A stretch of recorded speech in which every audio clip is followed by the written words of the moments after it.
Jack and the Beanstalk. There was once upon a time a poor widow who had an only son named Jack, and a cow named Milky White. And all they had to live on was the milk the cow gave every morning, which they carried to the market and sold. But one morning Milky White gave no milk, and they didn't know what to do. "What shall we do? What shall we do?" said the widow, wringing her hands. "Cheer up, mother. I'll go and get work somewhere," said Jack. "We've tried that before, and nobody would take you," said his mother. "We must sell Milky White and do with the money with something, start shop or something." "All right, mother," says Jack. "It's market day today, and I'll soon sell Milky White, and then we'll see what we can do." So he took the cow's halter in his hand, and off he starts. He hadn't gone far when he met a funny-looking old man, who said to him, "Good morning, Jack." "Good morning to you," said Jack, and wondered how he knew his name. "Well, Jack, where are you off to?" said the man. "I'm going to the market to sell our cow here." "Oh, you look the proper sort of chap to sell cows," said the man. "I wonder if you know how many beans make 5? 2 in each hand and 1 in your mouth," says Jack, as sharp as a needle. "Right you are," said the man, "and here there are the very beans themselves." He went on pulling out of his pocket a number of strange-looking beans. "As you are so sharp," says he, "I don't mind doing a swap with you. Your cow for these beans." "Walker," said Jack, "wouldn't you like it?" "Ah, but you don't know what these beans are," said the man. "If you plant them overnight, by morning they will grow right up to the sky." "Really?" says Jack. "You don't say so." "Yes, that is so. And if it doesn't turn out to be true, you can have your cow back." "Right," says Jack, and hands him over Milky White's halter and pockets the beans. Back goes Jack home. As if he hadn't gone very far, it wasn't dusk by the time he got to his door. "What back, Jack?" said his mother. "I see you haven't got Milky White, so you've sold her. How much did you give for her?"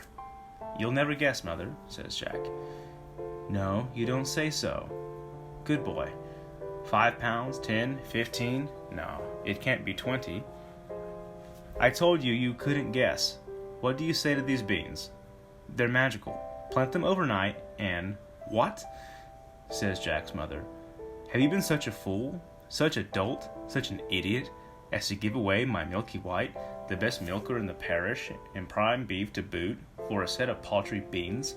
Take that. Take that, take that. And as for your precious beans, here they go out the window. And now off you go to bed. Not a sup shall you drink, and not a bit shall you swallow this very night." So Jack went upstairs to his little room in the attic, and sad and sorry he was, to be sure, as much for his mother's sake as for the loss of his supper. At last he dropped off to sleep. When he woke up, the room looked so funny. The sun was shining into part of it, and yet all the rest was quite dark and shady. So Jack jumped up and dressed himself and went to the window.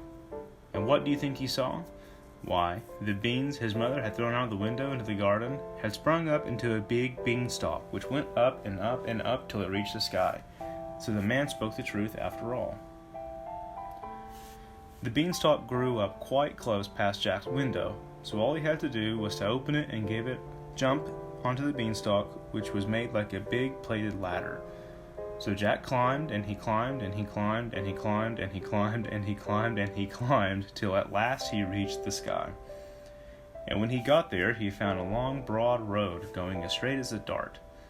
So he walked along, and he walked along, and he walked along, till he came to a great big tall house, and on the doorstep there was a great big tall woman. "Good morning, Mum," says Jack, quite polite-like. "Could you be so kind as to give me some breakfast? For he hadn't had anything to eat, the night before, and was very hungry as a hunter." "It's breakfast you want, is it?" says the great big tall woman. "It's breakfast you'll be if you don't move off from here. My man is an ogre, and there's nothing he likes better than boys boiled on toast. You'd better be moving on, or he'll soon be coming." "Oh, please, Mum, do give me something to eat, Mum. I've had nothing to eat since yesterday morning. Really and truly, Mum," says Jack. "I may as well be broiled as die of hunger." Well, the ogre's wife wasn't such a bad sort after all. So he took Jack into the kitchen and gave him a chunk of bread and cheese and a jug of milk. But Jack hadn't half finished these when thump, thump, thump, the whole house began to tremble with the noise of someone coming. "Goodness gracious me, it's my old man," said the ogre's wife. "What on earth shall I do? Here, come quick and jump in here." And she bundled Jack into the oven just as the ogre came in. He was a big one, to be sure. At his belt he had 3 calves strung by the heels, and he unhooked them and threw them down the table and said, "Here, wife, broil me a couple of these for breakfast. Ah, what's this I smell? Fee, fi, fo, fum. I smell the blood of an Englishman. Be he alive or he be dead, I'll have his bones to grind my bread." "Nonsense, dear," says his wife. "You're dreaming. Or perhaps you smell the scraps of that little boy you liked so much for yesterday's dinner. Here, go you and have a wash and tidy up, and by the time you come back, your breakfast will be ready for you." So the ogre went off, and Jack was soon going to jump out of the oven and run off when the woman told him not. "Wait till he's asleep," says she. "He always has a snooze after breakfast." Well, the ogre had his breakfast, and after that he goes to a big chest and takes out of a couple of bags of gold and sits down counting them till at last he had begun to nod and began to snore till the whole house shook again.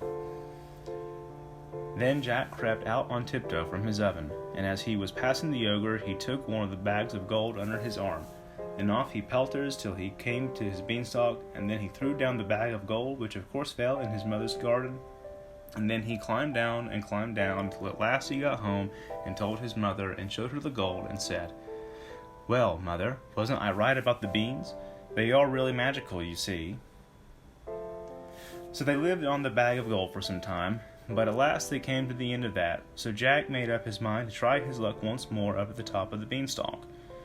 So one fine morning he got up early and got onto the beanstalk, and he climbed and climbed and climbed and climbed and climbed and climbed and climbed, till at last he got to the road again and came to the great big tall house he had seen before. There, sure enough, there was the great big tall woman a-standing on the doorstep. "Good morning, Mum," says Jack, as bold as brass. "Could you be so good as to give me something to eat?" "Go away, my boy," said the big tall woman, "or else my man will eat you up for breakfast. But aren't you the youngster who came here once before? Do you know, that very day my man missed one of his bags of gold?" "That's strange, Mum," says Jack. "I dare say I could tell you something about that, but I'm so hungry I can't speak till I've had something to eat." Well, the big tall woman was curious that she took him in and gave him something to eat. But he had scarcely begun munching it as slowly as he could when thump, thump, thump, they heard the giant's footstep, and his wife hid Jack away in the oven. All happened as it did before. In came the ogre as he did before, said, "Fee, fi, fo, fum," and he had his breakfast of 3 boiled oxen. Then he said, "Wife, bring me that hen that lays the golden eggs." So she brought it, and the ogre said, "Lay," and it laid an egg all of gold.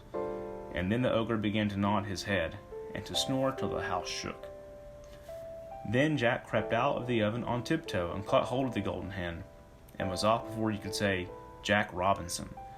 But this time the hen gave a cackle which woke the ogre, and just as Jack got out of the house he heard him calling, "Wife, wife, what have you done with my golden hen?" And the wife said, "Why, my dear?" But that was all Jack heard, for he rushed off the beanstalk and climbed down like a house on fire. And when he got home he showed his mother the wonderful hen and said, "Lay" to it, and it laid a golden egg every time he said "lay." Well, Jack was not content, and it wasn't very long before he was determined to have another try at his luck up there at the top of the beanstalk. So one fine morning he got up early and went onto the beanstalk, and he climbed and he climbed and he climbed and he climbed and he climbed till he got to the top. But this time he knew better than to go straight to the ogre's house. And when he got near it he waited behind a bush till he saw the ogre's wife come out with a pail to get some water, and then he crept into the house and got into the copper. He hadn't been there long when he heard thump, thump, thump, as before, and he came on in the ogre and his wife. "Fee, fi, fo, fum. I smell the blood of an Englishman, cried out the ogre. I smell him, wife, I smell him. Do you, my dearie? Said the ogre's wife. Then if it's not that little rogue that stole your gold, and then the hen that laid the golden eggs, he's sure to have got into the oven. And they both rushed to the oven. But Jack wasn't there, luckily, and the ogre's wife said, There you are again with your fee-fi-fo-fum. Why, of course it's the laddie you caught last night that I broiled for your breakfast. How forgetful I am, and how careless you were not to tell the difference between a live un and a dead un.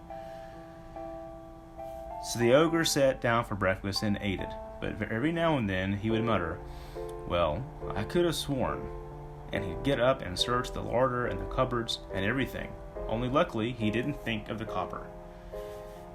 After breakfast was over, the ogre called out, Wife, wife, bring me my golden harp.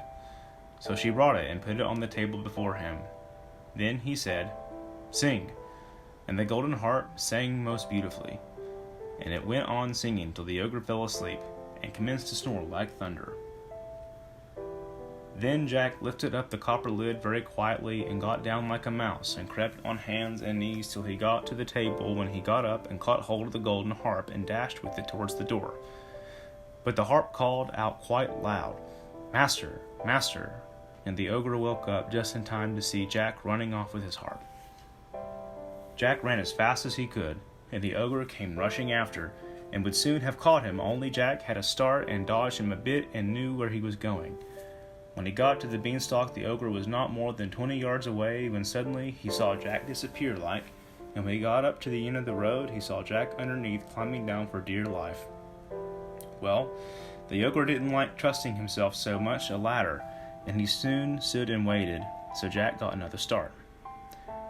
But just then the harp cried out, Master, master, and the ogre swung himself down onto the beanstalk, which shook with his weight. Down climbed Jack, and after him climbed the ogre.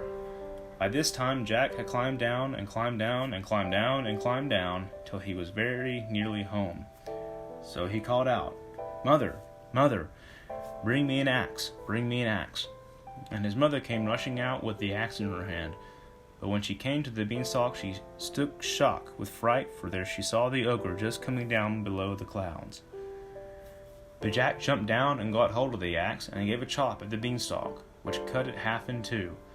The ogre felt the beanstalk shake and quiver, so he stopped to see what was the matter. Then Jack gave another chop with the axe, and the beanstalk was cut in two and began to topple over. Then the ogre fell down and broke his crown, and the beanstalk came toppling after. Then Jack showed his mother his golden harp, and what with showing that and selling the golden eggs, Jack and his mother became very rich, and he married a great princess, and they lived happily ever after. The end.